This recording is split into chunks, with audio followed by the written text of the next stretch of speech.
Hello मेरे प्यारे दोस्तों, कैसे हो? आज हम महाभारत की एक कथा सुनेंगे।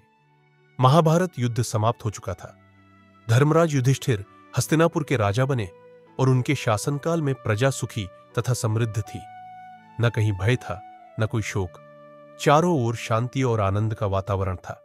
लोग कहते थे, सच्चा धर्मराज मिला है, इसलिए धरती पर स्वर्ग उतर आया है। लेकिन समय बीतता गया और एक दिन अर्जुन अपने प्रिय मित्र भगवान श्री कृष्ण से मिलने द्वारका गए। महीनों बीत गए, लेकिन अर्जुन वापस नहीं लौटे। धर्मराज युधिष्ठिर चिंतित हो उठे। उन्होंने भीम से कहा, भाई भीम, देखो, अर्जुन अब तक लौटा नहीं है और इधर चारों ओर अपशकुन होने लगे हैं। आकाश में उल्काएं गिर रही है, पृथ्वी कांप रही है, सूरज और चांद की रोशनी मध्यम पड़ गई है। जानवर और पक्षी अजीब तरह से रो रहे हैं। मेरा मन कहता है कोई बड़ी विपत्ति आने वाली है। इसी बीच अर्जुन द्वारका से लौटे, लेकिन वे वैसे नहीं थे जैसे पहले हुआ करते थे। उनका चेहरा पीला पड़ गया था, शरीर से चमक गायब थी और आंखों से आंसू बह रहे थे। युधिष्ठिर ने घबराकर उन्हें गले लगाया और पूछा, भाई अर्जुन, सब कुशल तो है?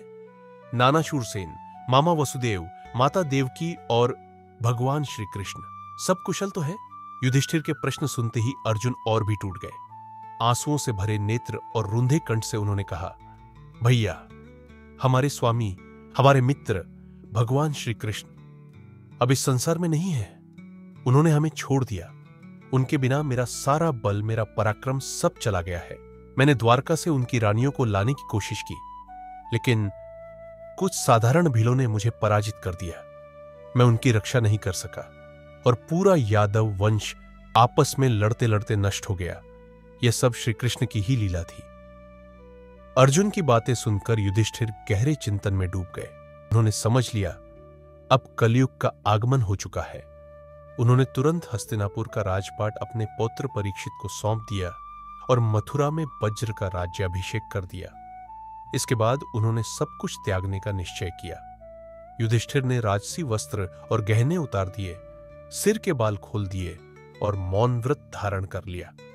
उन्होंने कहा, अब समय आ गया है कि हम भी ईश्वर में लीन होकर जीवन का अंतिम सफर तय करें।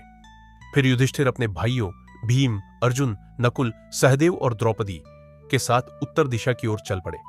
यात्रा कठिन थी, पहाड़, जंगल और बर्फीली राहें, लेकिन धीरे धीरे एक एक करके सब साथ छोड़ते गए। सबसे पहले द्रौपदी गिरी, फिर सहदेव, नकुल, अर्जुन और अंत में भीम भी थककर धरती पर गिर पड़े। अब अकेले युधिष्ठिर आगे बढ़ रहे थे।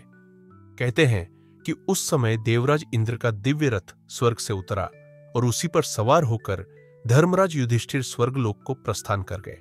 इस प्रकार भगवान श्री कृष्ण के स्वधाम गमन के बाद पांडवों ने भी सांसारिक जीवन का त्याग कर दिया। यह कथा हमें सिखाती है, संसार में शक्ति और वैभव सब भगवान की कृपा से है। यही है धर्मराज युधिष्ठिर और पांडवों की अंतिम यात्रा की अमर गाथा। आशा करता हूं आपको ये कहानी अच्छी लगी हो। फिर मिलेंगे अगली कहानी में। तब तक के लिए अलविदा मेरे प्यारे दोस्तों।